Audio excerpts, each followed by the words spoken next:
Who are you? I'm Kevin, and you're Brett, and we play in the Australian rock and roll band Jebediah. Well, thank you for taking the time to talk to us today. We're here at Coaster. What have your experiences been so far? It's a beautiful day, and we're told there's a lot of skin around. That's really what everyone's talking about, which... Short shorts are back. Ooh. Maybe they never went out. And I guess low tops as well, maybe. And spray tans. Oh yeah, the spray tans. Haven't seen a good one of those yet, but... Yeah, I was just going to say, like, we haven't actually really witnessed any of this firsthand. This is just... We only got here about 5 minutes ago. This is just what people have been telling us.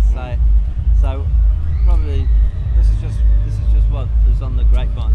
I reckon that sort of twilight will be a good time to spot the spray tans, because a good spray tan is like bright orange, isn't it?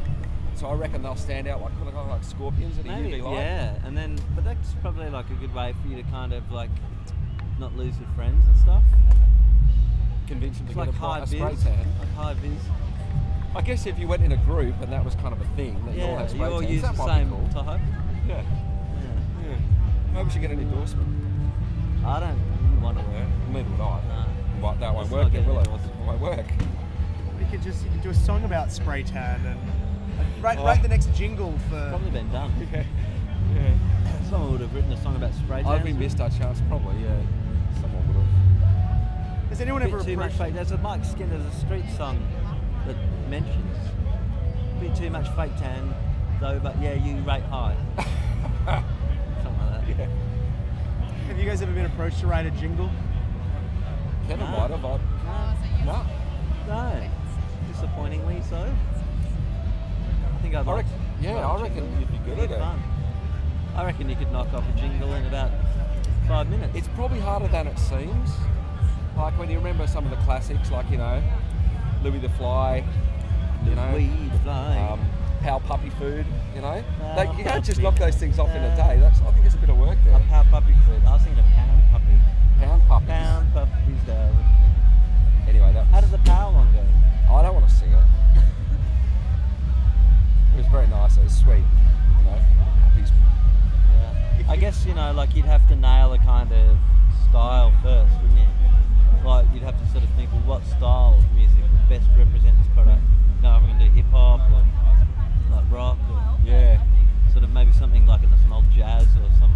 I guess the playing field's probably changed a lot now. The jingle sort of, you know, playing field. Yeah. We'd have to do some research, I guess. That's the bottom line if we wanted to move into that. What was the question again? I think the short answer was no. Yeah. And today we're going to see you back on the stage. Caught you at Splendor earlier in the year.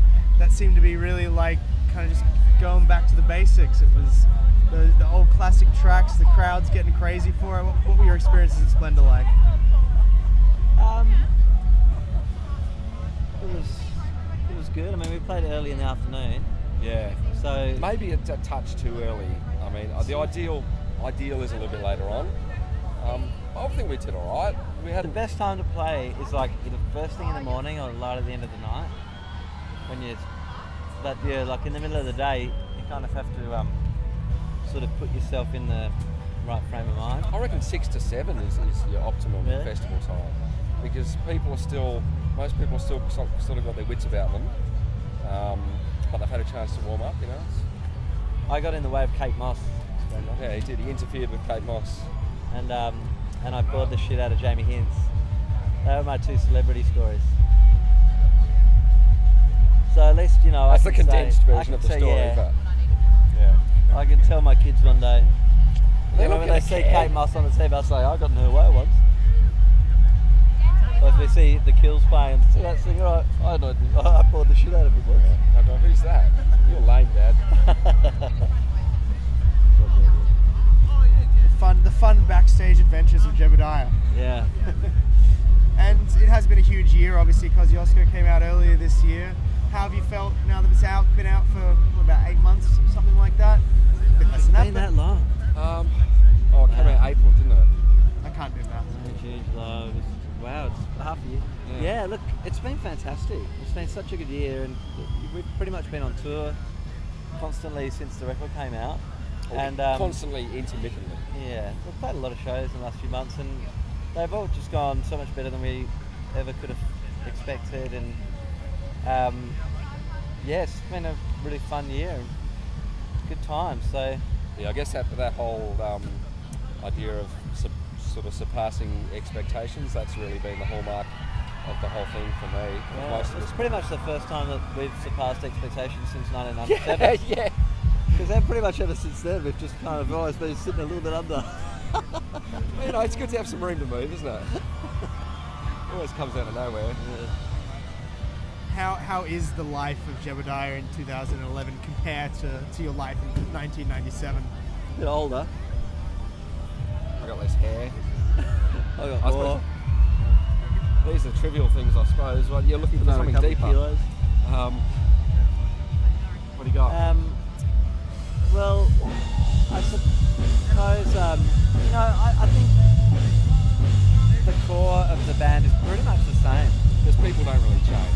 You know, it's true, you know, I don't think people do change in a big way. And I think in all the really important ways that really matter, or all the important things, have pretty much stayed the same. The things that have changed are more trivial outside things. You know, we don't all live in each other's pockets like we used to. We don't even all live in the same city like we used to. And you know, like we've all grown up and got independent lives. Whereas back when we first started, our life was the band and each other. But when the four of us are together making music, I do feel like it's pretty much the same as it was in the beginning, and I think that's important. Yeah, and I think everyone could relate to that as well. Everyone has that core group of people, you know. You might not see each other for years, but it's like no time's passed when